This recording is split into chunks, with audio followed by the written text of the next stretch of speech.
안녕하세요, 서대리입니다. 이번 영상에서는 오랜만에 개별 종목을 다뤄보려고 합니다. 영상 제목에서 보셨듯이 그 기업은 전세계 OTT 대장인 넷플릭스인데요. 최근 실적 발표와 함께 주가가 급락하면서 많은 투자자들이 접전 매수 타이밍을 잡고 계실 겁니다. 물론 비즈니스 모델이 견고하고 가입자 수도 2억 명이 넘어가는 만큼 넷플릭스는 대단한 글로벌 기업입니다만 서대리는 넷플릭스 투자에 크게 메리트를 느끼지 못하고 있습니다. 그래서 이번 영상에서는 주가가 급락했지만 넷플릭스 주식 투자를 고려하지 않는 제 나름의 이유를 정리해봤습니다. 평범한 직장인의 개인적인 투자 아이디어이니 이런 의견도 있구나 정도로만 참고해주시면 감사하겠습니다. 넷플릭스 주식 투자를 고려하기 위해서는 먼저 최근 주가 급락의 이유부터 살펴봐야 합니다. 최근 발표한 분기 실적이 넷플릭스 주가를 떨군 메인 이벤트였는데요. 미국 시간으로 2021년 4월 20일에 발표한 넷플릭스 1분기 실적은 실적 자체만 놓고 본다면 나쁘지 않았습니다. 실적 발표 후 주가가 엄청 떨어졌길래 실적 자체가 망가진 줄 알았지만 그렇지 않았습니다. 오히려 엄청 좋았는데요. 매출과 영업이익, EPS 모두 전년 대비 엄청난 성장을 했기 때문이죠. 매출은 24% 성장했고 영업이익과 EPS는 둘 다 100% 이상 증가했습니다. 그뿐만이 아닙니다. 매출 증가폭보다 영업이익 증가폭이 훨씬 높다 보니 넷플릭스의 2021년 1분기 영업이익률은 27.4%로 역대 최고 기록을 갈아치웠습니다. 코로나로 OTT 사업이 대세가 되었던 2020년 영업이익률을 가뿐히 뛰어넘는 숫자죠. 20년 1분기 영업이익률과 비교하면 무려 10.7%포인트나 상승했습니다. 실적 자체만 잘 나온 것이 아니고 매출과 EPS 모두 전부 시장 기대치도 상회했습니다. 매출은 기대치에 부합했고 주당 순이익은 26%나 아웃퍼폼했습니다. 이처럼 전세계 OTT 대장인 넷플릭스는 역대 최고의 실적을 발표했음에도 불구하고 주가는 10% 이상 큰 폭으로 하락했는데요. 왜 그랬을까요? 그 이유는 바로 넷플릭스의 돈줄인 가입자 증가폭이 예상보다 확 줄었기 때문입니다. 넷플릭스의 수익 모델은 현재 가입자의 월 구독요금이 전부입니다. 그래서 가입자 수가 정말 중요한 지표죠. 근데 이 중요한 가입자 수 지표에 빨간불이 들어왔습니다. 2021년 1분기 순증 가입자 수가 398만 명으로 넷플릭스 자체 가이던스인 600만 명에 한참 못 미치는 수준이었기 때문입니다. 시장에서도 1분기 넷플릭스 순증 가입자 수를 629만 명 정도로 예상했으니 이 쇼크가 넷플릭스 주가 급락을 이끈 것입니다.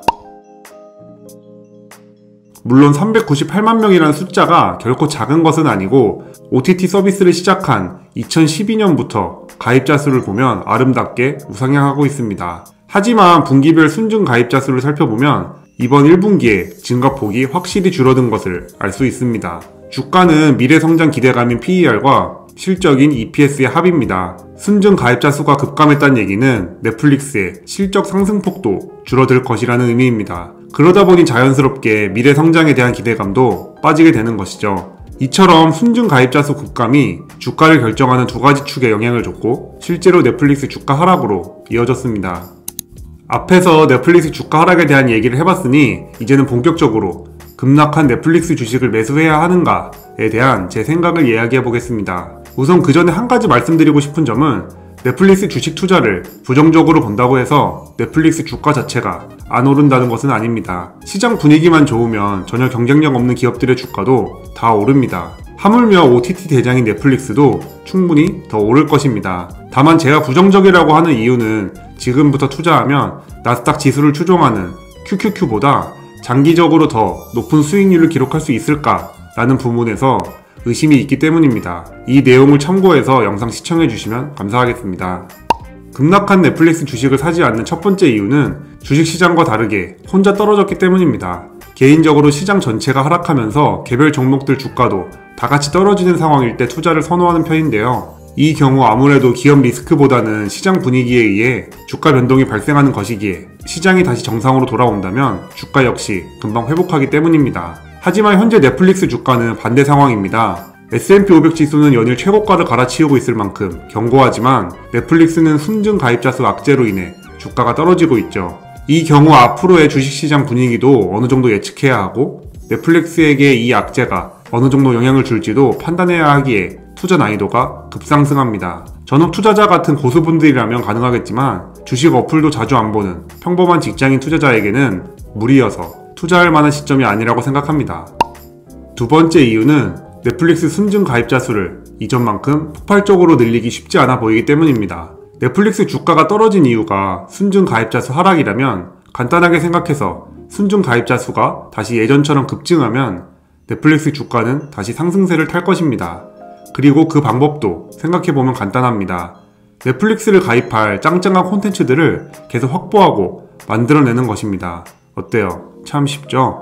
말은 쉬워 보이지만 무엇보다 높은 난이도이기 때문에 넷플릭스 주식에 부정적입니다. 정확하게 말하면 부정적이라는 단어보다는 믿고 기다리기가 어렵다는 표현이 적절할 것 같습니다. 일단 늘어나는 콘텐츠 투자 비용 대비 수익성이 확보되기 어려운 구조입니다. 물가가 오르고 기술이 발전하면서 영화 하나 만드는 데 드는 비용이 기하급수적으로 증가하고 있습니다. 근데 이에 맞춰서 투자 비용을 확보할 순증 가입자 수를 그만큼 끌어올리기는 쉽지 않을 것입니다.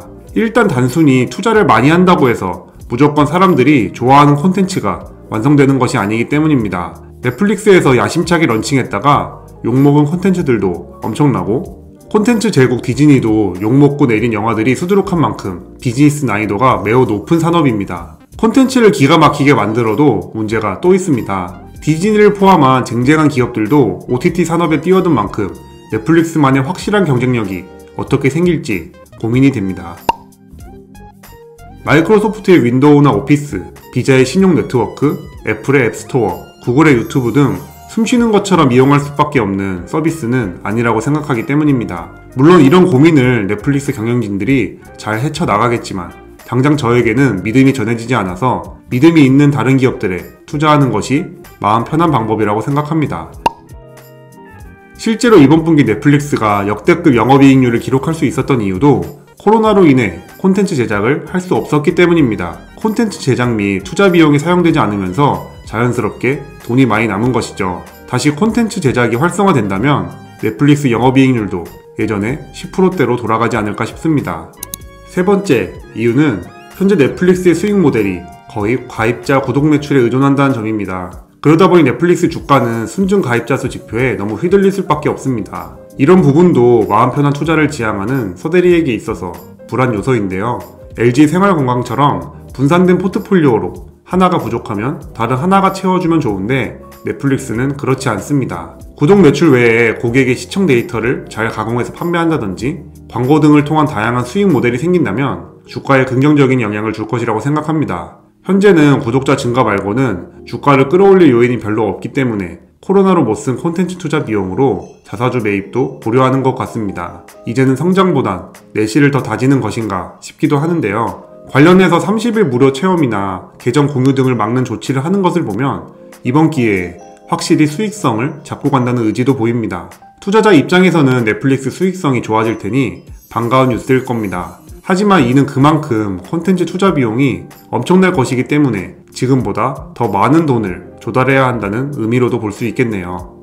지금까지 넷플릭스 주가 하락 원인과 제가 넷플릭스 주식에 투자하지 않는 제 나름의 의견을 소개해봤습니다.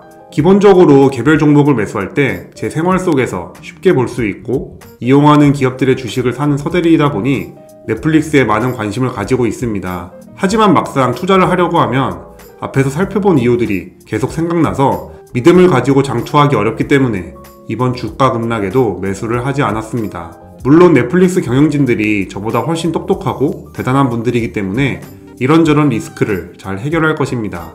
오히려 더 획기적인 방법으로 넷플릭스 비즈니스 모델을 한 단계 더 끌어올릴 수도 있겠죠. 하지만 서대리는 단순히 그런 맹목적인 믿음만 가지고 투자하면 마음이 불편합니다. 그렇기 때문에 현재 상황이 지속된다면 나스닥 ETF인 QQQ에 투자하는 것이 더 높은 수익률이 기대되고 오히려 별도로 기업을 알아보거나 공부할 시간에 부업이나 자기개발에 신경 쓰는 것이 더 효율적인 투자라고 생각합니다. 구독자분들은 넷플릭스에 대해서 어떻게 생각하시나요? 다양한 의견을 댓글로 알려주세요. 제 채널이 여러분들의 자본주의 라이프에 조금이나마 도움이 됐으면 좋겠습니다. 그럼 오늘도 영상 시청해주셔서 감사합니다. 지금까지 서대리였습니다.